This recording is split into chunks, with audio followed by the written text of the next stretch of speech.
Time now for Koyman's Corner. NewsNation weekend anchor Anna Koyman with us here on a busy news week, busy news day. Hello, Anna. So, look, there's a lot of sectors, a lot of industries, right, that are trying to digest all this. How are farmers reacting? A lot of consternation, Blake. Tonight, American farmers, they're worried about what the tariffs are going to mean for their livelihood. So they're anxiously watching shows like yours tonight, wondering where the next chip is going to fall. Many farmers in this country depend on selling their crops overseas, as we know, and they also fork out huge sums of cash each and every single season on equipment, seeds, and fertilizers. So these tariffs are really a double-edged vulnerability sword for them, if you think about it. And a top concern is that these retaliatory tariffs from other countries will significantly harm the ability of American farmers to export corn and wheat and soybeans. And farmers are particularly troubled that China may start shopping elsewhere, places like Brazil, also places like Argentina, for example. One American farmer tells NewsNation President Trump is bargaining on the backs of the very people who helped him get elected to office. I have not to have voted for the president, but many of the farmers voted Trump for president in this country. And we're the number one persons who are taking the punch here. So farming is risky business. Farmers go into this knowing this. Very often it's generations that go, you know, it's not for the faint of heart. It gets passed down. But between the unpredictable weather from Mother Nature they always deal with, they've also got these rising production costs already because of inflation.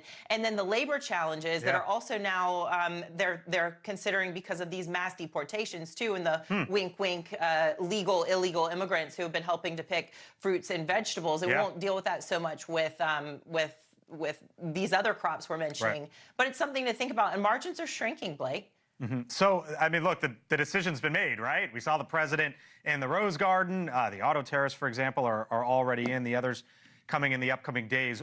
What does this group hope that the Trump administration will actually do going forward?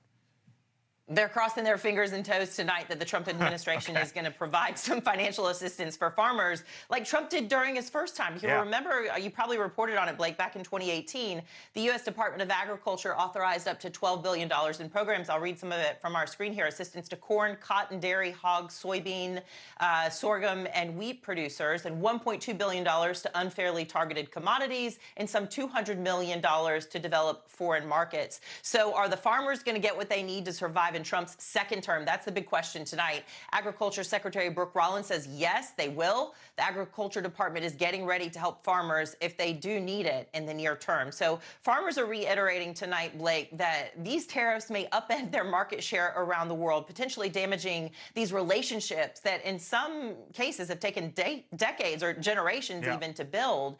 So the uncertainty even has some farmers going, should we invest in planting our crops this season? So very, very real. You know, it is risky business. You bet the farm, right? That's where the saying comes from. Yeah, you bet the farm. Yeah, that is one good way to put it. You know, any sort of market, they love certainty, right? So I hear what you're saying there and can understand. It was interesting, Anna, because the president said aboard Air Force One just a little while ago, talking about the concept of maybe some deals with other nations and then bringing the tariffs back down. That's my way of saying, this weekend, when you're on air here on NewsNation, you might have some news. We'll see where this all goes from here. Anna Koyman, thanks so much. Catch you this weekend. Appreciate it. Yeah, thanks for having me.